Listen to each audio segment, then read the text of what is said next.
వినుకొండ పట్టణం 9వ ward lawyer street లో శుక్రవారం సుపరిపాలనలో తొలి అడుగు ఇంటింటికి ప్రచారం. ఈ కార్యక్రమంలో ప్రభుత్వ చీఫ్ విప్ వినుకొండ శాసనసభ్యులు జీవి ఆంజనేయులు పాల్గొన్నారు.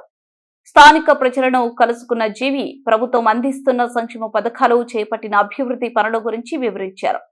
సుపరిపాలన లక్ష్యంగా ప్రభుత్వం తీసుకుంటున్న చర్యలను ప్రజలకు తెలియజేశారు. ఈ కార్యక్రమంలో డీసీసీబీ చైర్మన్ మక్కిన మల్లికార్జునరావు, నాయకులు, కార్యకర్తలు, ప్రజలు పెద్ద సంఖ్యలో పాల్గొన్నారు. కంటికి కనపట్టలేదు.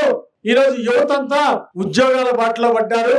ఈ రోజు యువత కూడా అభివృద్ధి బాటలో ముందుకెళ్తున్నారని ఈ రోజు తల్లిదండ్రులు మాకు చెప్తా ఉంటే ఆనందంగా ఉంది.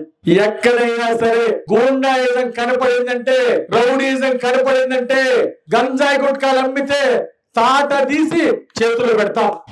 ఈ రోజు పోలీస్ డిపార్ట్మెంట్ సమర్థవంతంగా ఉంది.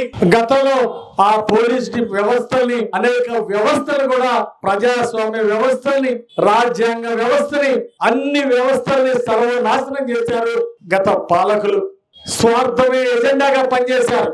ఎన్ఆర్ఈజీఎస్ లో రాష్ట్రం మొత్తం సిమెంట్ రోడ్లు వేసి బ్రహ్మాండంగా నాణ్యమైన వర్కులు చేసినటువంటి, ఉపాధి హామీలో పనులు చేసినటువంటి కాంట్రాక్టర్లు 3.5 లక్షల మందిని కక్ష కట్టి ఆర్థికంగా సర్వనాశనం చేయాలి వీళ్ళని అని ఒక దుర్మార్గపు ఆలోచనతోటి బిల్లులు ఇవ్వకుండా ఆ బిల్లుల్ని, ఆ ఫైల్స్ అన్ని జీరోలు పెట్టి ఫైల్స్ అన్ని క్లోజ్ చేపించారు. 6 సంవత్సరాల క్రితం చేసినటువంటి ఎన్ఆర్జీఎస్ ఉపాధి హామీ పనులు సుమారు 3.5 లక్షల మందికి 250 కోట్ల రూపాయలు ఎగనామం పెట్టి చేసిన పనులకు బిల్లులు ఇవ్వకుండా దుర్మార్గంగా చేశాడు జగన్ ప్రభుత్వంలో. అంటే ప్రజల అధికారం ఇచ్చింది ఏడిపించడానికి, రౌడీజం చేయడానికి. రప్ప నరుకుతా ఉన్నారు, నరికి చూపించారు. అలాగే తప్పుడు కేసులు పెట్టి వేధించారు. గంగమ్మ జాతరలో మేకపోతులు నరికినట్టు నరుకుతా ఉన్నారు.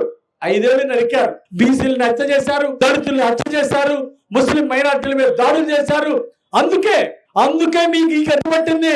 ఒక్క అవకాశం అంటే 151 సీట్లు ఇచ్చి మిమ్మల్ని గెలిపిస్తే సర్వనాశనం చేసి రాష్ట్రాన్ని దుర్మార్గ పాలన చేసి సర్వనాశనం చేశారు. రప్పరప్పని అడగటానికా మీకు అధికారం ఇచ్చింది ప్రజలు? గుండాయం చేయడానికి, రౌడీజం చేయడానికి, ఆస్తులు ఆక్రమించుకోవడానికా మీకు అధికారం ఇచ్చింది? అన్ని దుర్మార్గాలు చేశారు కాబట్టి 151 సీట్ల నుండి 11 సీట్లు ఇచ్చారు మీకు. అయిపోయింది మీ చరిత్ర. అదే మొదటి అవకాశాన్ని చివరాక అవకాశంగా చేసుకున్నారు మీరు. మంచోడు అంటే మంచం అంతా కంతలు చేసినట్టు నమ్మి ఓట్లేసిన వాళ్ళని నట్టేదా ముంచారు మీరు. అందుకే 11 సీట్లు ఇచ్చి మూలను కూర్చోబెట్టారు మిమ్మల్ని ప్రజలు. కలలుగా అంటున్నారేమో ఇంకో 30 ఏళ్ళైనా 40 ఏళ్ళైనా మా ఎన్డీఏ ప్రభుత్వం కొనసాగుతుంది ఈ ప్రజల ఆశీస్సులతో. మేము ప్రజల కోసం పనిచేస్తాం, సేవాభావంతో పనిచేస్తాం. అన్న ఎన్టీ రామారావు గారు పెట్టిన పార్టీ చంద్రబాబు గారు 2047 సాధించాలి, ప్రతి పేదరిక కుటుంబం అభివృద్ధిలోకి రావాలి, ప్రతి కుటుంబం నుండి ఒక యువ పారిశ్రామికవేత్త రావాలి అని ఈ రోజు మా ప్రభుత్వం ముందుకెళ్తుంది. ప్రజలకు సుపరిపాలన అందించడమే మా ఆశయం, ప్రజలకు అభివృద్ధి అందించడమే మా ధ్యేయం. అందుకే ఈ రోజు పవన్